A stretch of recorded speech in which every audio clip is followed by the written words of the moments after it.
नमस्कार। पिछले वीडियो में हमने बात की थी कि अगर चुनाव सामने हैं तो आपको ये पता होना चाहिए कि आपको किसको वोट देना है, क्यों देना है, किन आधारों पे देना है। चाहे हम किसी नेता को वोट दें, किसी पार्टी को वोट दें, दोनों चीज़ों में एक रिस्क है बदलाव।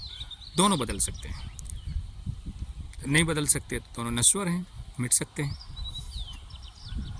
कई लोगों को हमने देखा है दल बदलते हुए भी, और कई दलों को अपने नेता बदलते हुए, कई नेताओं को अपने आधारभूत दलों की प्रक्रिया और उनकी व्यवस्थाओं को बदलते हुए।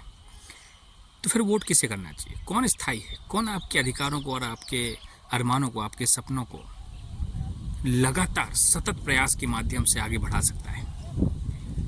एक तीसरा विकल्प है विचारधारा। विचारधारा एक सतत प्रक्रिया है। ऑब्वियस ये भी इंसानों से ही बनती है। लोग ही विचार रखते हैं और विचारों की, जब एक ही जैसे विचारों की एक सतत धारा जुड़ती है, विचारधारा हो जाती है। अब विचारधारा कौन सी? विचारधाराओं में भी फ़र्क है।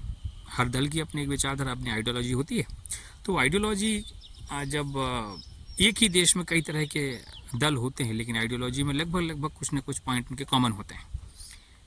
फिर ऐसी कौन सी विचारधारा को चुनना चाहिए जो आपके लिए मुफीद हो, आपके लिए ठीक हो? एक प्रैक्टिस का पार्ट है विचारधारा का चुनाव। ये नेताओं का या किसी पद या किसी संवैधानिक व्यवस्था का नहीं है। चुनाव है विचारधारा का।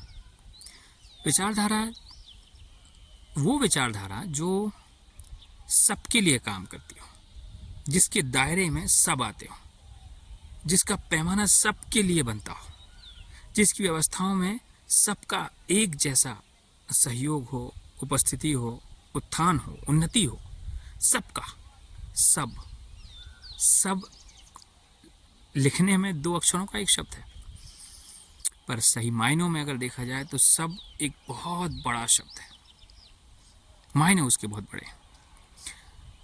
सबका मतलब सब। फिर उसमें आगे पीछे, ऊपर नीचे, छोटा बड़ा, अगला पिछला, कुछ नहीं। सब में फिर ये नहीं होता कि इस तरफ के सब या उस तरफ के सब, ऊपर के सब या नीचे के सब, यहाँ के सब या वहाँ के सब ना। सब मतलब सब। फिर वो किसी वर्ग विशेष, किसी जाति विशेष, किसी धर्म विशेष, किसी संप्रदाय विशेष, किसी रंग, भाषा या भूगोल विशेष के लोगों में भेद नहीं कर सकता। वो सब है। तो सबके लिए जो काम करती हो वो विचारधारा सबके लिए अच्छी है।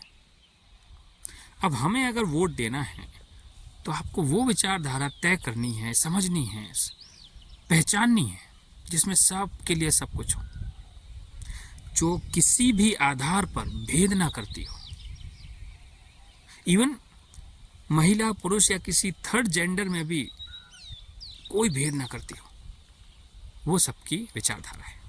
ऐसी विचारधारा का चुनाव करना है।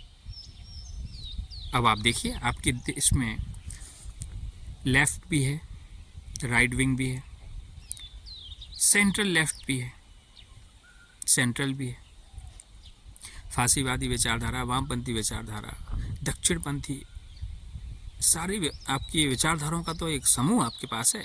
समाजवाद पे काम करती हैं, कुछ पूंजीवाद पे करती हैं, कुछ अर्थव्यवस्था के लिए विशेष तौर पे काम करती हैं, कुछ उद्योगपतियों के लिए काम करती हैं, कुछ गरीबों के लिए काम करती हैं, धर्म विशेष के लिए काम करती हैं।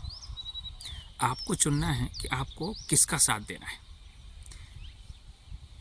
जो सबके लिए काम करती हो वो विचारधारा हमारे लिए मुफीद है, उसका चुनाव करना चाहिए।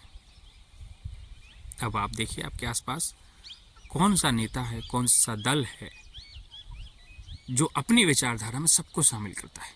सही मायने में सब, सही मायने में सब। सब मतलब किसी भी तरह का भेद नहीं, यहाँ वहाँ, ऊपर नीचे, आगे पीछे, कोई भेद नहीं। सब मतलब सब। तो सबकी विचारधारा पहचानिए, पूछिए, चर्चा कीजिए, लोगों से मिलिए, सबके लिए कौन सी विचारधारा काम करती है। मिल जाएगी। अभी वक्त है वोटिंग में, तब तक प्रयास कीजिए। जय जगत।